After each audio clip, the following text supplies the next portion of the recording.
आज आपण grid reference किंवा वृत्तजाळी संदर्भाच्या बाबतीमध्ये अजून सविस्तर चर्चा करणार आहोत. यामध्ये जसं आपण पाहिलं होतं वृत्तजाळी संदर्भामध्ये वेगवेगळे घटक हे आपल्याला विचारात घ्यावे लागतात. सर्वसाधारणपणे एकाच 50,000 प्रमाण असलेले जे काही टोपोशीट आहेत हे आपल्याला इथे महत्त्वपूर्ण ठरतात.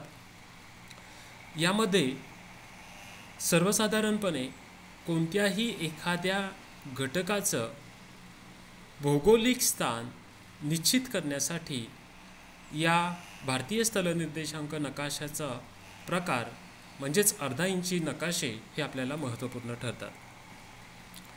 यामध्ये प्राकृतिक किंवा सांस्कृतिक जे टोपोशीटमधील किंवा भारतीय स्थलनिर्देशांक नकाशातील जे घटक आहेत ते इथे आपल्याला अभ्यासाचे आहेत किंवा ते आपल्याला या टोपोशीटमध्ये शोधता येतात.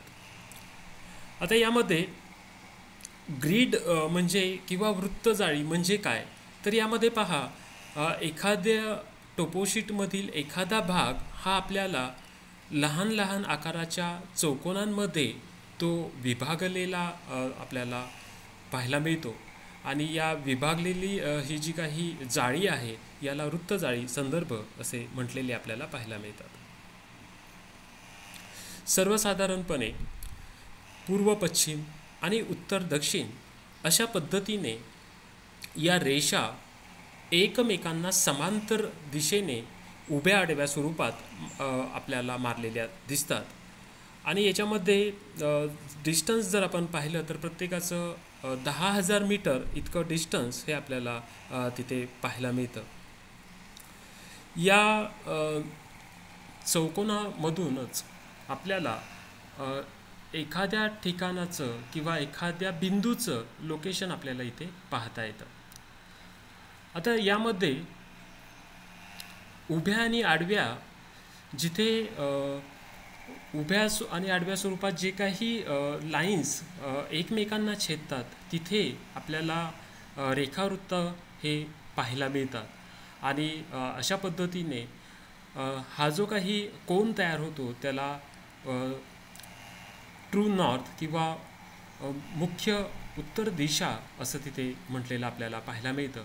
आणि मग अशा पद्धतीने वृत्तजाळी आणि ट्रू नॉर्थ याचा जो काही अँगल तयार होतो त्यावरून आपल्याला कोणत्याही घटकांचं भौगोलिक स्थान हे आपल्याला तिथे डिटरमाइन करता येतं.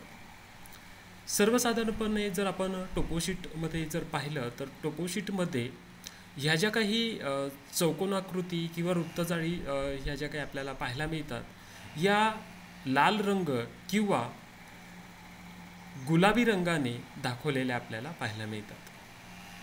आता इथे एक महत्त्वाचा भाग आहे.